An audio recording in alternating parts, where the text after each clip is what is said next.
over the country, something is stirring.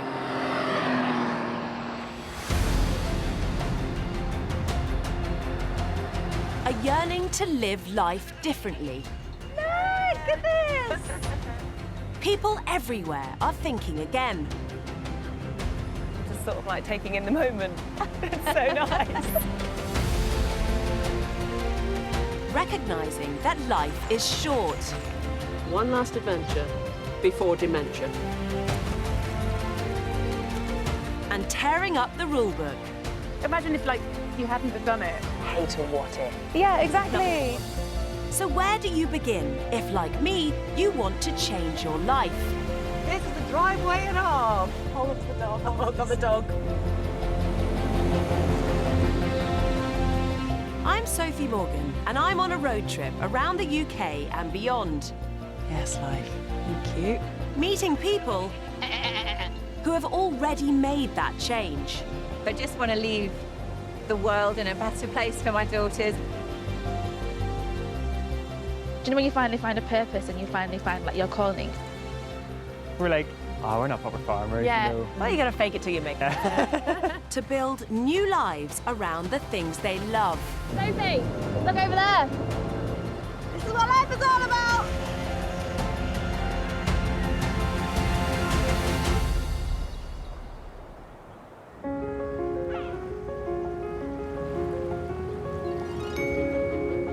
I'm on my way to the Isles of Scilly, about 30 miles off the Cornwall coast. I've never been to the Isles of Scilly. If I'm honest, I didn't actually know where they were. I had to look it up on a map.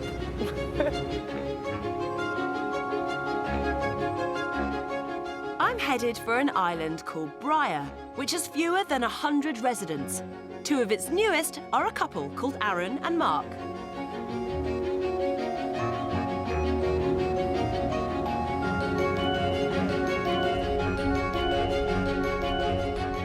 After a 3-hour ferry ride to the main island, St Mary's, it's a water taxi onto Bryher and the lowdown on island life from my driver, Drew. Yes. Perfect. Sweet. It's still a little bit traditional and old school, barely even roads, it's all dirt and tracks, and everyone just drives tractors and quad bikes and boats. You will love it. Will I? Yeah, it's a special part of the world, let alone the UK. Bryher is only 1.5 miles long by half a mile wide. What else is it like on Bryher Island? Oh, hang on a minute. You can't say Bryher Island. I can't say Bryher Island. It's just Bryher. Bryher. The locals hate certain things, Tell me what the locals hate so I don't mess up. so don't say Scilly Isles. Right? It's the Isles of Scilly, or Right. just Scilly. Silly, okay. Bryher, it's just Bryher, it's not Bryher Island. Cool. Look at the colour of the sands. Yeah. What? Beaches aren't known for being wheelchair accessible, but the good news is Drew's water taxi has a James Bond vibe going on. Just a few hundred yards from the shore is Aaron and Mark's general store, the only one on the island. Hello. Oh, hi. Hi. Hi, nice to meet you. Lovely to see you. Andrew, hello. This is a beautiful spot. I know, we're really lucky, aren't we? Wow. It's breathtaking. I think we have the best view from a shop. Birds singing. Flowers are all out. Do you want to come inside? I'd love to. Come on, then. Oh, the flowers are out. Wow. Welcome to the shop. Thank you. And this is Mark. Hi, Mark. Sophie. Hi, how are Sophie. you? How Nice to you meet doing? you. How you doing? Yeah, I'm great. It's lovely to be here. Good, good. Glad you made it. You've got a lot of stuff, a lot of booze, I see. Amazing. piece. Do you get to choose what you stock? Within reason. We've got to be able to sell it.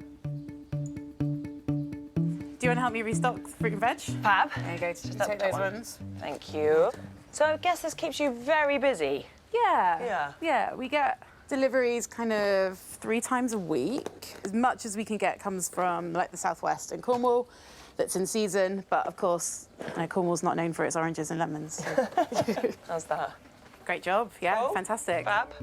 Not only do they sell pretty much anything you can think of, they're also a post office. You want to pay some money in? Yeah, sure. And they're open 9 to 5:30 Monday to Saturday. That's £2.35. See ya. In addition, there are deliveries to collect from the port. Don't drop the wine. It's a lot of work. I mean, Aaron and Mark don't stop. They have one day off a week. This is relentless.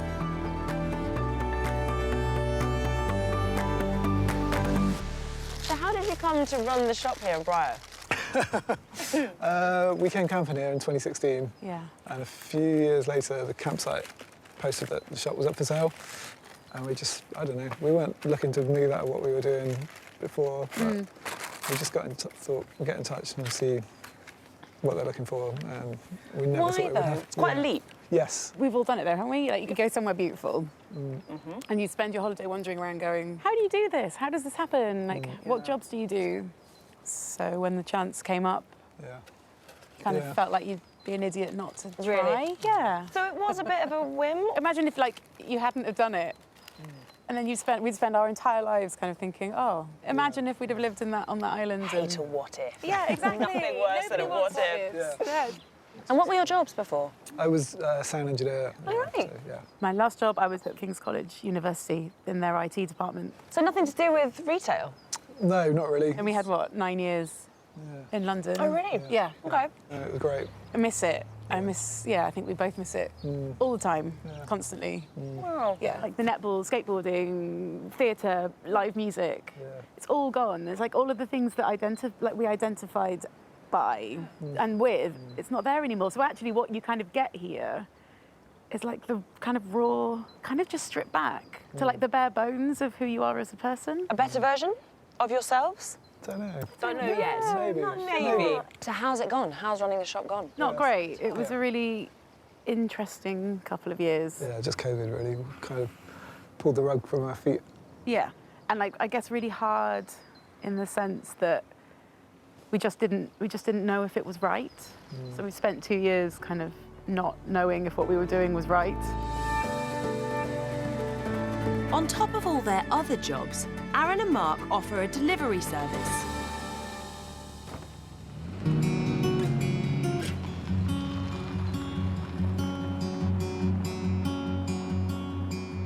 When you moved here, did you hope that you would get more chance to enjoy this place as a holiday? Yeah. You did? Yeah. I don't think we quite thought it would be as challenging as it has been. So peak season is summer, so you work super hard in the summer knowing that you're going to have a much quieter winter. But what we've kind of realised very quickly was that obviously, so summer, we might work like an 80-hour week. And then when we get to winter, we significantly reduce our hours, but that still means we work a 37-hour week. Gosh. So getting to winter, we're still just doing a normal working week. So like our biggest challenge is just finding that balance. Wow. Look at the state of that. That is I mean, so it's awful. beautiful. We're going to go down here now. I don't think I could work and live here. Hello. I just want to sit and lie in the sun. That's what I'm thinking.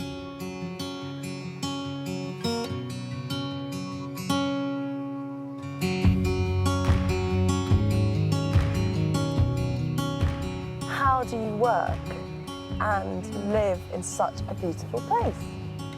I don't know at the moment.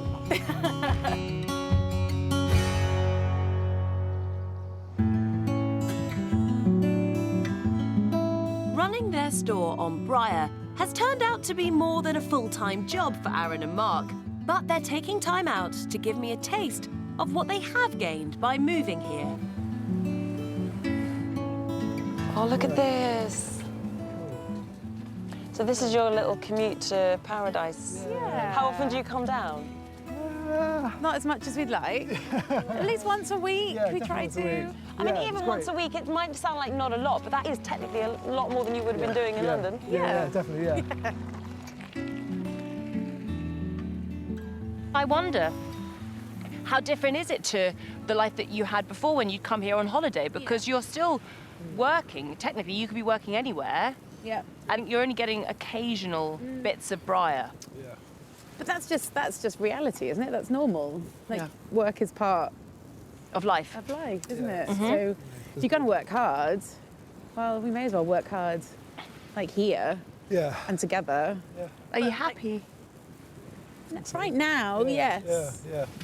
Yeah. I think if you'd have asked us this a year ago, we actually probably couldn't answer it.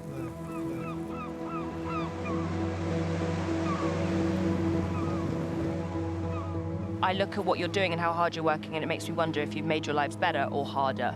But actually, what you're telling me is it's okay. It's part of the adventure, and you'll get there one day. Yeah. Okay. That's okay. Are we really silly? Oh, I just got that.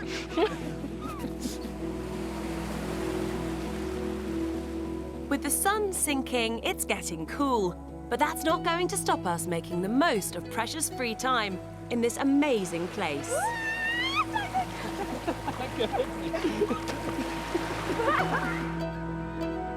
Wow, it really is incredible. There's no one here, and the beach is just completely perfect.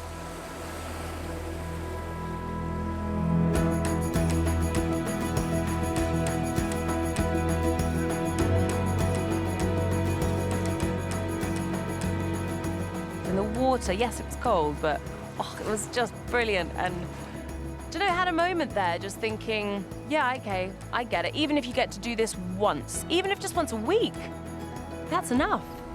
That's enough.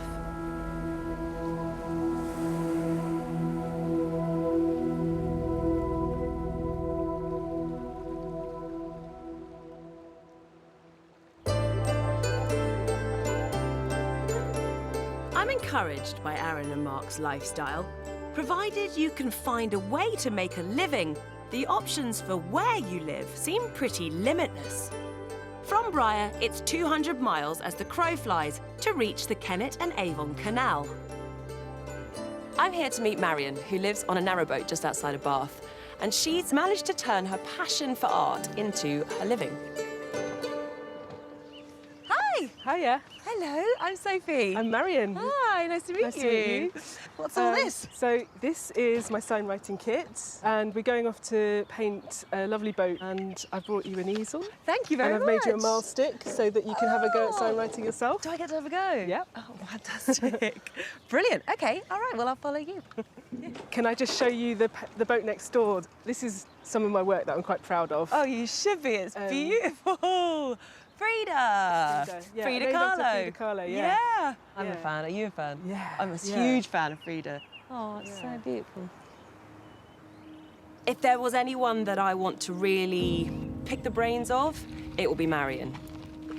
I've always loved art, I've always made art, but I've never made it my full-time job. It's always been a side thing that I've done. And so I want to ask her how to put your art at the forefront, and most importantly, how to not lose the love of art if you're making it into something that you have to depend upon. This is so beautiful. When it's like this, it's just spectacular. Yeah. Hello. Hello. Now this is Wandering Wind. This is the boat I'll be painting. What a beautiful boat. Right, shall I get on with the easel? Oh, yeah, yeah. Amazing.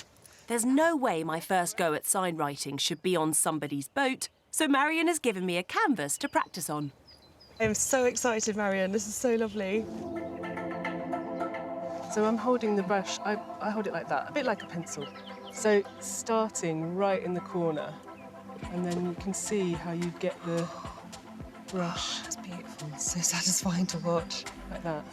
Are you ready? Can I? Yes. Can I? Okay. So. Not too much paint, not too little paint. Okay. And then, yeah. Oh dear. I often find when I put the brush on, I give it a moment to sort of settle and let it... Yeah. That's great. Oh, this is heaven. You've got it. This is so lovely. What a lovely thing to do. It's really satisfying. How long have you actually been sign writing for? I'd say about 3 years ago, I found this sign writer in Bristol who was offering like little one-day courses, and something clicked. Incredible. The It penny sort of- dropped. The penny dropped, and then I was just obsessed and was just practicing on my boat. So what are you doing today? I'm putting a black outline on the lettering. So this is gold leaf, so that's actual 23 karat gold there. Oh, wow. Oh, that's absolutely amazing. I've got such a deep appreciation for how hard that is. Whilst I sit here butchering this. So, have you always been an artist? I sort of followed the design side of things first, because everyone sort of convinced me you had to find a way to get a reliable career out of it. I studied interior design at uni and then promptly didn't go into working as that. I did youth and play work with kids, and you know, it didn't work out because I think unless you're doing what you really, really love, then I think you're always going to be struggling.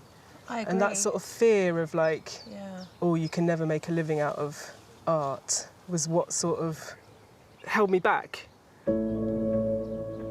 I think the decision to live on a boat has helped me because it's enabled me to reduce my living costs to such a low level that I can afford to sort of like take the risk. Yeah. Does it feel like a risk? Yeah, I've sort of whittled down my day job. It's a Whole Foods cooperative to 2 days a week, and I also now just handed in my resignation. How does that feel? It feels amazing. The day after I did it, I woke up in the morning just filled with dread and thought, what have I done? Oh, did you? Yeah. And then I looked at my emails and I had this email back from a lady who accepted this quote that I'd given her without question. And I thought, you know, I'm going to be all right. What are your outgoings like on the boat? Quite low, but I don't have a fridge. I don't have a TV. I have a solar panel, so I don't have electricity bills. And then I pay a licence fee, which is a bit like council tax. And that enables me to have a boat on the waterways and move every 2 weeks. Okay. So you have to move every 2 weeks. That's part of your licence conditions. If I wanted to stay in one place, it would be a lot more. So it's more like rent on a house if you have a mooring.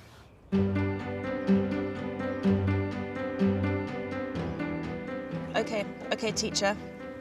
Shall I come and look? Yeah. I'm scared. Yeah. That's great. Yeah. For a first attempt, that's so good. Thanks. I could definitely get into sign writing. I really enjoyed it. And there's just nothing better than being outside and painting, making art outside.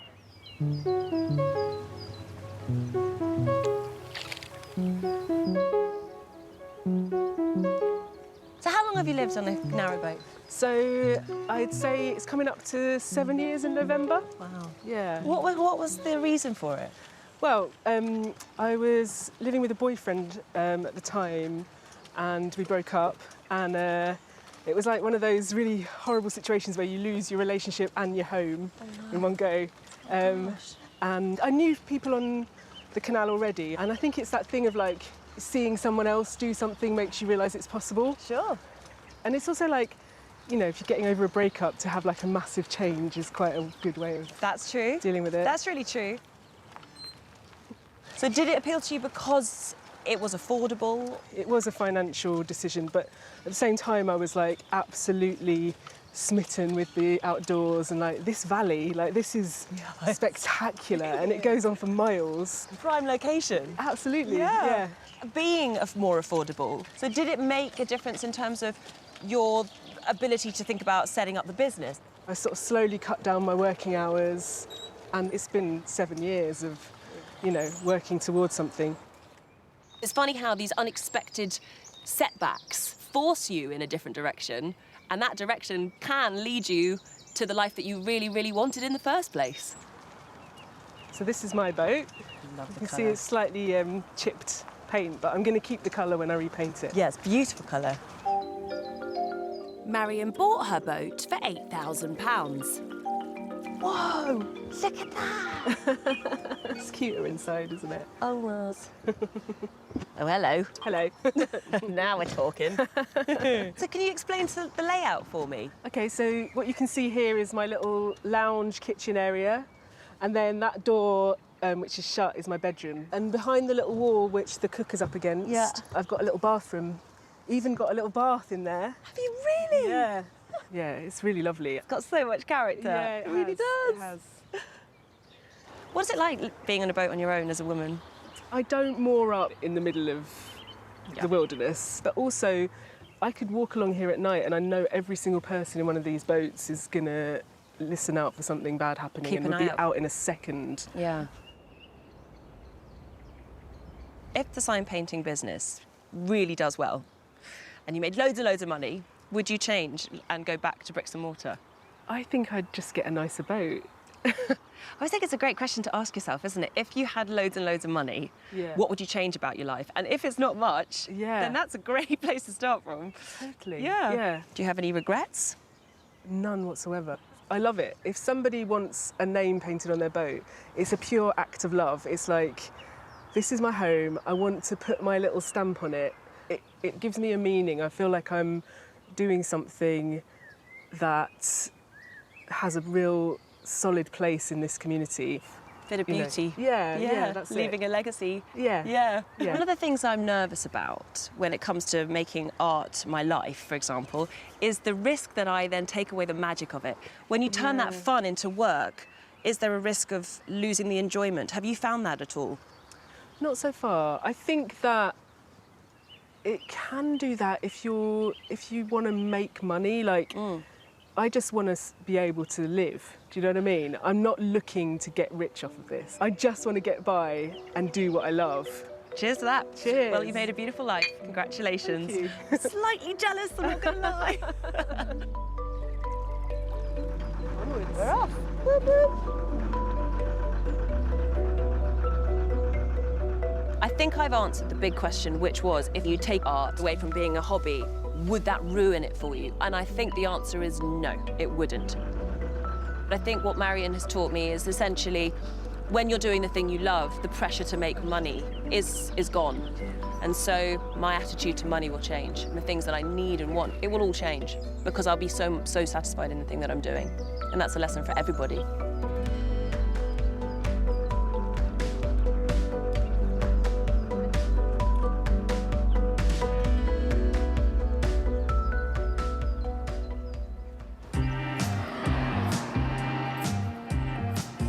As I leave Marion behind, I'm inspired by the thought of being able to make a career out of the thing I love.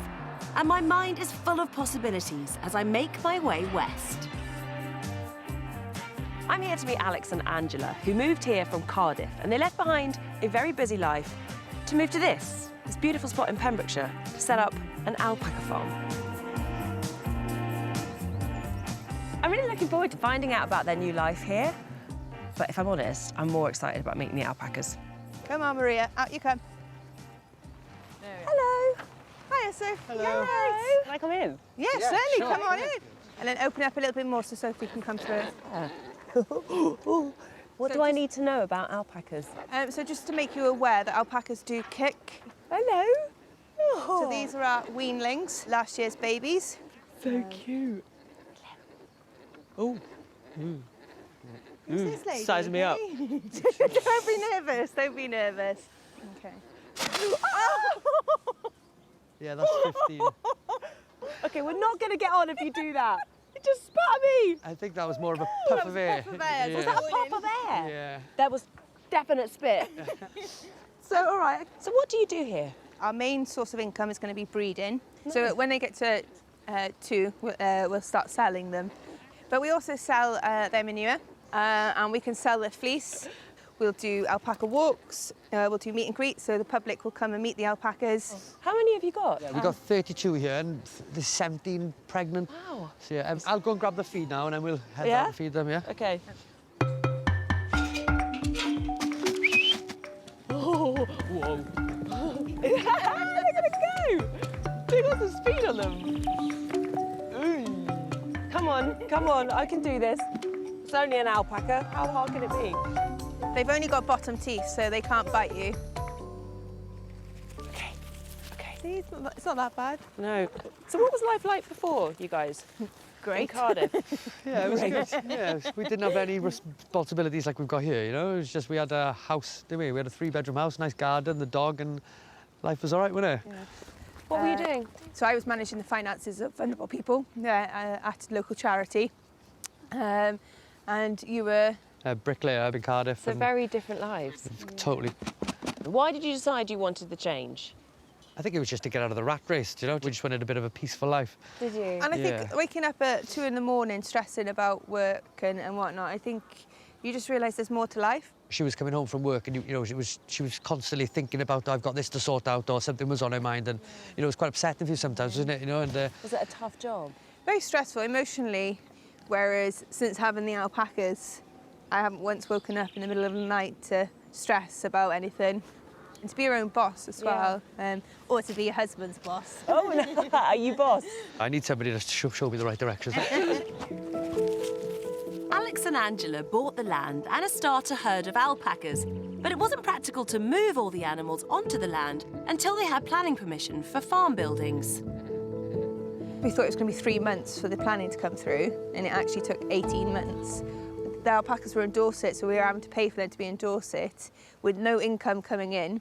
So we had all these outgoings, couldn't do anything on the farm because we didn't have planning. Wow. And yet... It was really tough. You know, did you doubt your decision? Every day. And did you? It was an absolute nightmare. I just had enough. I really just wanted to go back to our old life, didn't I? Yeah. Oh, wow. And I think as well, like, you know, I think sometimes the grass is greener on the other side. And I think sometimes we look back at our old life and think, yeah, it was actually pretty good. Yeah. Oh, no. But then we go back up to Cardiff and we're stuck in traffic and we're like, yeah, we did make the right decision, you know? City life, yeah. Okay. I don't know what's worse, city traffic or a tractor.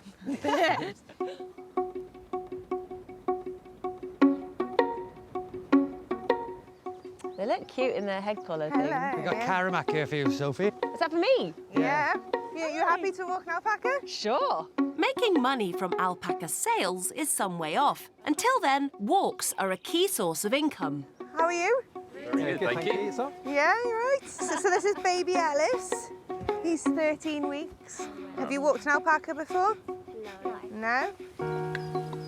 So a little bit of a distance between us. So how are you finding walking an alpaca? We're getting on like a house on fire, aren't we? Where is she? She's right behind me. Yeah. So this is kind of one of the better bits of the job. Do you enjoy it? But yeah, I do. And sometimes it's the only humans I get to see because we're quite isolated here and we don't know that many people. At times, it's been so difficult. A couple of weeks ago, we were like, shall we just sell up? A couple of weeks ago? Yeah, well, we'd had the baby, wasn't expecting to have a C-section. Oh, wow. We had no income, and I had to work, and I was just like, I don't want to work. I want to look after my baby that I so desperately wanted. But then we just thought, you know what, actually, we've gone through the worst of it, and it would be stupid for us to give up now. Okay. When you look at it that way, I see what you mean. You've come so far, don't give up now. Yeah. So your former life, you worked with people with disabilities? Yes, working with people with learning disabilities. So I did that for 20 years, and I've loved it. I think there was a bit of burnout towards the end, and now that I've had a complete change, I kind of miss it. Do you? So I would definitely like to, we're looking to work with special education schools, and eventually we'd like to take them to care homes and do some animal therapy. Support alpacas. Oh, we're bonding, Angela. We're becoming friends. Yeah. Oh, there you are. No, it's gone. Hey! Right, we're going to get these in here now. Go. Alex and Angela's alpaca breeding program has already seen the herd grow from 19 to 32. But there's more work to be done. Go on, boys! So these are all the boys? Yep. This is our stud. He's got a different bloodline to them. So this is Majestic. Majestic the stud. He is 3 years old. Which one's the lucky lady? We've got Karamak. Oh. So he's very excited. He is excited. So she sits it. This sounds really awful. So we're just checking that. You're checking? Just checking that everything is in the right place. What are you doing there, Alex? Just making sure he's trying to get in, you know? Give you a helping hand? Yeah. Is it all right? Just getting involved. This is looking good. Oh, we're off. Here we go, look. Oh my God. Because I was going to start asking you about business in general, but it just seems so inappropriate. But I am going to ask you anyway. How is business in general? Yeah, it's been difficult because finances are low, but we're getting great feedback from our customers. We're really hopeful. So an alpaca baby, how much does it go for? So it ranges. So we've got Patch, who's grey, and he's castrated. He's £750. And then we've got a stud, Majestic, and he's £9,000. £9,000? Yeah.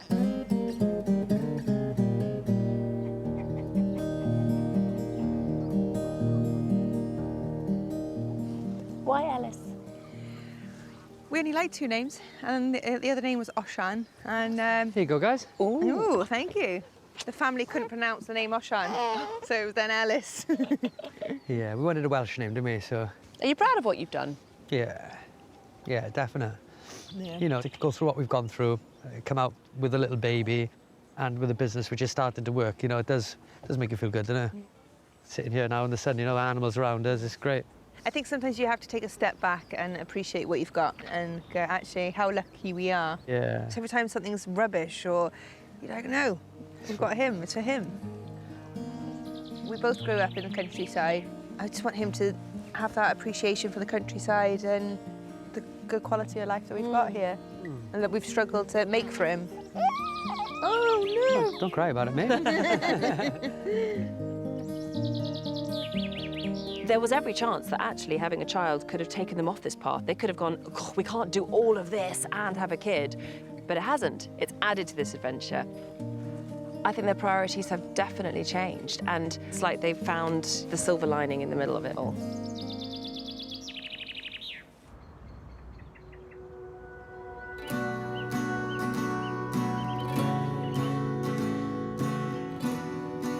I'm now on my way to see someone who's dealing with change, not as part of a family, but as a single woman. She's based nearly 500 miles north of Pembrokeshire, and the closer I get to her home, the more familiar the scenery becomes. I'm in Perthshire today, just at the very bottom of the Cairngorms National Park. I know this part of the world pretty well. I grew up in the north of Scotland. It's beautiful.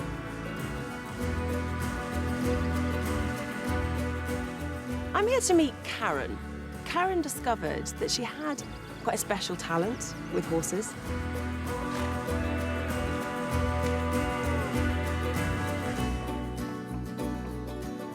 I was on a horse for most of my childhood. I rode until I was about 18. It was the last thing I did on the day before my accident was ride a horse, so I miss it terribly.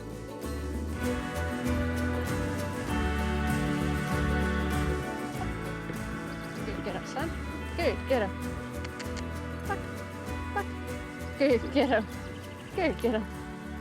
Hello there. Hi. This is Connie. Hi, Connie. Hey, Connie. Get up. Oh, what a beautiful horse. Oh, wow. How long have you had it? 6 years. She used to go up on her back legs and rear, and I'd fall off, and she broke my ribs twice in 18 months. Oh, wow. So she's a very, very different horse. Oh, and you're not even got a saddle on her? You don't have a bridle on her? No. I don't have bits in their mouths or anything like that to control them. So we just I noticed you clicking, chatting. Yeah, so I believe that we should train not using force and not using pain. So bits in a mouth, a piece of metal in a mouth causes discomfort, and obviously crops and spurs and things are a way of training through fear or kind of punishment. Yeah, so they do something, they get a click, and then they get a treat for it. And it's just a much nicer, fear-free way of them to learn, because they're doing it out of trust. Yeah. What do other people think of this method? There's still some real traditional people out there that think we're just a bunch of tree-hugging hippies. But Connie's done really well competing, eventing and things across country. So I try and showcase what I do, just to prove that there are different ways of working with them. So you come here with their horses, and then also you can help them? Yeah, so people come with horses, or they maybe leave horses to be trained, but then they come every weekend because there's no point in training the horse and not training the owner. Or people can come with their horse and stay, and I take them into the hills and we go camping. Sounds like heaven. Yeah, It really does. So what I thought we'd do is Alfie, my Shetland pony. Yeah. I thought we'd get you doing some stuff with him because he loves doing stuff. Right, we'll go and get Alfie, Valve. Good girl. We'll put you and get lots of grass. That is extraordinary. To think that horse was like that before, rearing up and biting and lashing out. She's like a big softie. Good girl. Incredible. What a wonderful place. Place where horses come to get fixed. Just feels brilliant. Oh my God, look at this little chap. Oh, he's so cute. Come on. Oh, hi, Alfie. So if you take a handful of that, he'll absolutely love you for it. Hello, mate. Hello, little one. Hello, you.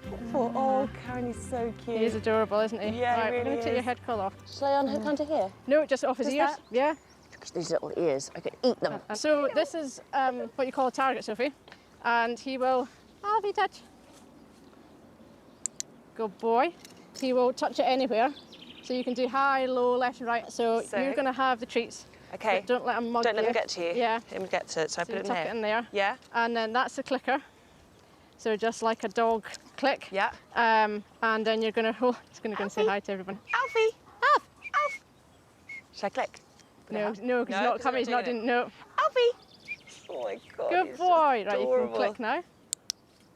I'll just give him that for coming. Oh, well done. And then, so you're okay, gonna. so I do that. Yep. Ask him to touch. Alfie, touch. Alfie. And then click. Click. Yep. And then give him this. And then give him a treat. Oh my God. This is like, I think that might be the greatest thing I've done. Oh, do nibble. Nibble. Do nibble me. I haven't been around horses for such a long time. It's pretty moving, actually. They're so lovely, aren't they?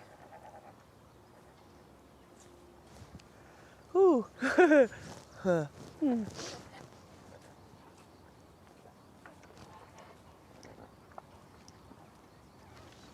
Yes, boy. Boy. Okay, yeah, you're officially coming home with me. That's happening. Because I was saying I don't know if I can ride anymore, and maybe this would be the perfect thing to ride. It's not far to fall. So you know they do have specialist saddles. The riding for disabled has always told me that there isn't a saddle. There isn't over here. But in America, they've got full back things built into the saddle. Do they? Yeah, they're specifically made for people with paralysis. Seriously? Yeah, no, I'm serious. In the States? Yeah, but they import them. Yeah. Oh dear, you might have just opened a can of worms there. I was slightly dreading being around the horses, if I was really honest, because I didn't really want it to be too meh. But if Karen says there's a saddle, that's a complete game changer. I have a feeling this might change my life, meeting you.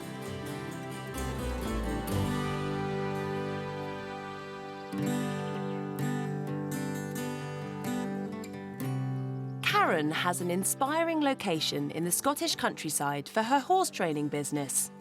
Do you remember how to do it? Yeah. Oh, wow, I do, yeah. Oh, it's come right back to you, see?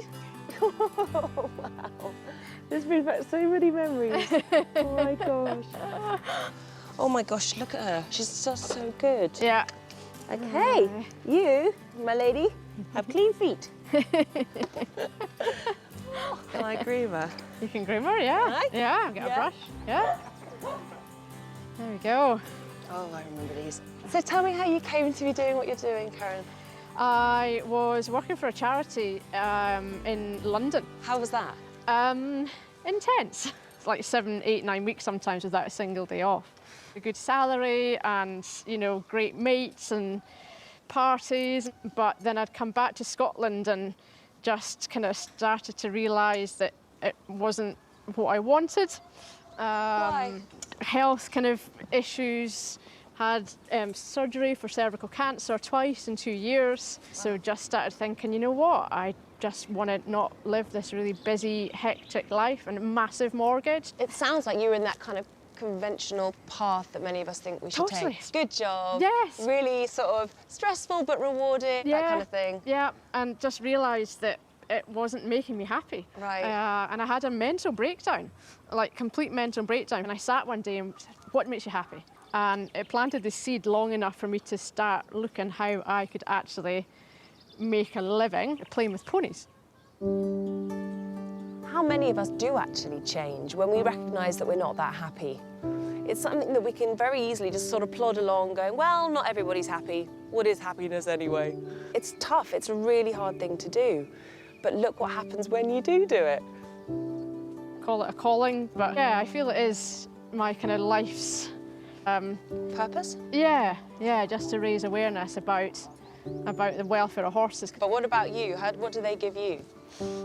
I guess they are my life, and you know, just being around them makes you nice and quiet and chilled and not stressed. Or if you are stressed, you come out and pet a horse for 10 minutes and you can't even remember what you're stressed about.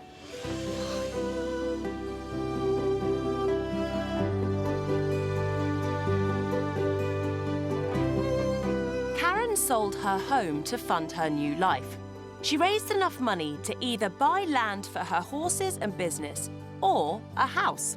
She prioritised the horses and as a result now lives off-grid in a static caravan. Everything's off-grid, so I collect rainwater from the barn roof that feeds stables. And then I've got a stream that the horses have access to, and then this and the 2 glamping pods are solar panels, so I have no electricity bills. Is that important to you? Yeah. I try and live a simple life and an environmentally friendly life. Yeah, it is part of what I do. When you were growing up, what did you think your life would look like? I come from, you know, a working class family, so you would get a job. It was a big thing if you would own your own house, but you would work for it and you would get married and you would have children. But I never wanted that.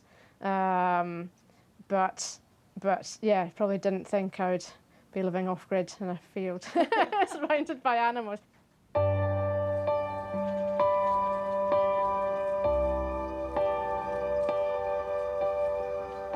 Nothing like the fresh smell of poo in the morning. Horse manure. Right. So that. How often do you pick up poo? Every day. That's the thing about being self-employed, isn't it? There's no 9 to 5 anymore at all.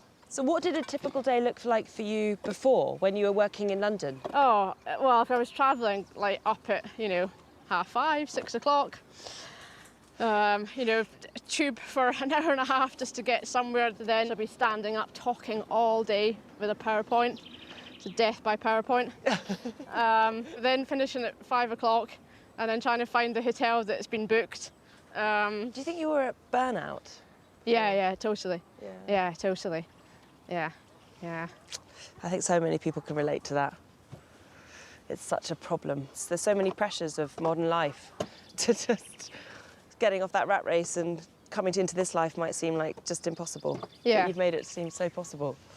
Getting upset. Are you upset? You're right. What's up? Okay. Yeah. No, okay. You're right. Yeah. Sorry. Okay. You're right? Yeah, so it's just, when I left London, I did have a complete breakdown, like complete, you know. Because of all the stress? Yeah, you know, I was on suicide watch. It was that significant. I didn't realise that. So it was a huge, you know, it's been a huge change. Yeah, so, and I'm always trying to be really open about mental health stuff because it's so important. But sometimes it's just like, it just feels like a million miles away. In a safe way. Yeah, and you know, and it's, you know, my mental health is fantastic now, and I'll never go back there because everything that caused that was all that life. You know, I would probably still be in that stressful job now if all those things hadn't happened. So, you know, they've made me into the person I am now, and they've made me, you know, 100 times stronger.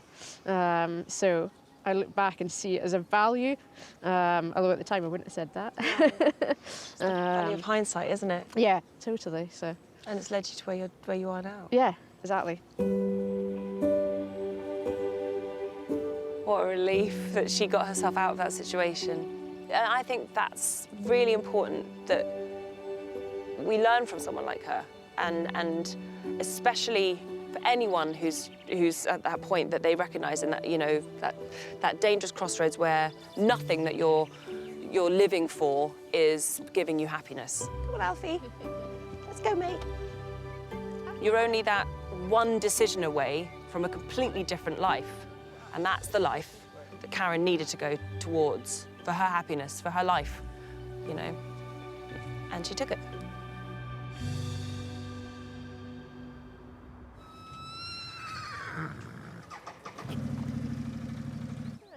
Karen has found her purpose, and she's opened my eyes to new possibilities. I hope this disturbs the peace a little bit, but one way to get me out with you. Exactly. Not quite the same.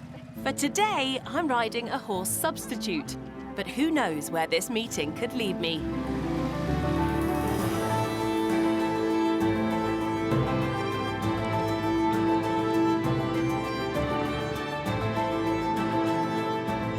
It's kind of Wild Wild West or something. It does. I feel like we're not in the UK. Woo!